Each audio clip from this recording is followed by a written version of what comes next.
আমার প্রশ্ন হলো, মূর্তি পূজা করার সময় হিন্দু বিশেষজ্ঞরা বলেন তারা সর্বশক্তিমান ঈশ্বরের উপাসনা করছেন, তবে এই মূর্তি হলো মনোযোগের জন্য। ইসলাম ধর্ম অনুযায়ী এটার কি অনুমতি আছে? ভাই, আপনি প্রশ্ন করলেন, হিন্দু বিশেষজ্ঞরা এটা মানেন যে মূর্তি পূজা করা ভুল, তবে ঈশ্বরের কাছে প্রার্থনা করার সময় মূর্তি রাখা হয় মনোযোগ দেওয়ার জন্য। তারা মানেন ঈশ্বরের প্রতি মূর্তি নেই, তবে মূর্তি হলো মনোযোগের জন্য। এটা সঠিক কিনা? এইসব হিন্দু বিশেষজ্ঞরা হিন্দু ধর্মগ্রন্থ পড়েছেন, আর এই বিশেষজ্ঞরা মানেন সর্বশক্ত ঈশ্বরের কোনো প্রতিমূর্তি নেই। তারা যেটা বলেন, যেসব মানুষ সচেতনতার নিচু স্তরে রয়েছে তাদের মনোযোগের জন্য মূর্তির প্রয়োজন হয়। যখন সচেতনতার উঁচু স্তরে চলে যাবেন তখন মূর্তির প্রয়োজন হয় না।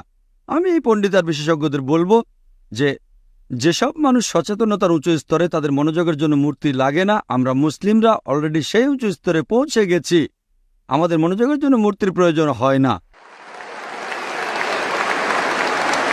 এছাড়া এক পণ্ডিত আমাকে বলেছিলেন, আমাদের শিশুদের সাথে কথা বলার সময় তাদেরকে সহজভাবে বোঝাতে হয়।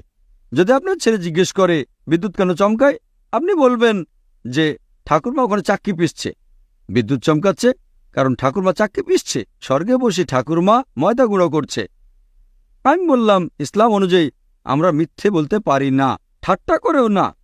যদি আমার ছেলেকে বলি বিদ্যুৎ চমকাচ্ছে কারণ ঠাকুরমা চাক্কি পিষছে, যখন সে স্কুলে যাবে তখন জানতে পারবে যে বিদ্যুৎ চমকানোর কারণ হচ্ছে গরম বাতাসের আয়তন বেড়ে যাওয়া। তখন সে এরকম ভাববে আমার বাবা মিথ্যেবাদী। আমাদের বুঝতে হবে যে আমরা সত্যি কথা বলবো। পণ্ডিত আর বিশেষজ্ঞরা বলেন যে নিচু স্তরে মনোযোগের জন্য মূর্তির প্রয়োজন, উঁচু স্তরে গেলে মূর্তির প্রয়োজন হয় না। যেমন আমরা ক্লাস 2তে যখন পড়ি তাহলে দরকার হয়, উঁচু স্তরে গেলে দরকার হয় না। আমি তাদের বলি, ধরুন আমি একজনকে অঙ্ক পড়াচ্ছি ক্লাস 2তে, যখন আমরা অঙ্ক পড়াই তখন বলি 2+2=4। এখন 2+2 এটা ক্লাস 10-এ উঠলেও সেটা 4, গ্র্যাজুয়েশনেও 4, পিএইচডি করলেও সেটা 4ই থাকবে। কোনো সাবজেক্টের মূল শিক্ষাটা একই রকম থাকে। 2+2=4 হোক সেটা ক্লাস 2তে, ক্লাস 10-এ, গ্র্যাজুয়েশন অথবা পিএইচডিতে। ব্যাপারটা একেবারে পরিষ্কার। পবিত্র বেদে, হিন্দুদের ধর্মগ্রন্থে বলা হয়েছে যে ঈশ্বরের কোনো প্রতিমূর্তি নেই। এটাই মূল শিক্ষা। মূল জিনিসটাকে বদলাতে পারবেন না।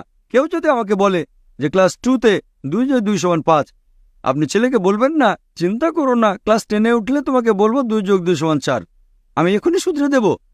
তাই এটা সব হিন্দু বিশেষজ্ঞদের দায়িত্ব যে সাধারণ হিন্দুদের বলবেন হিন্দু ধর্মগ্রন্থ অনুযায়ী সর্বশক্ত ঈশ্বরের কোনো প্রতিমূর্তি নেই। এটাই মূল শিক্ষা। তাহলে একেবারে প্রাথমিক স্তরে বিশেষজ্ঞদের জানানো উচিত যে মূর্তি পূজা করা ভুল। আশা করি উত্তরটা পেয়েছেন।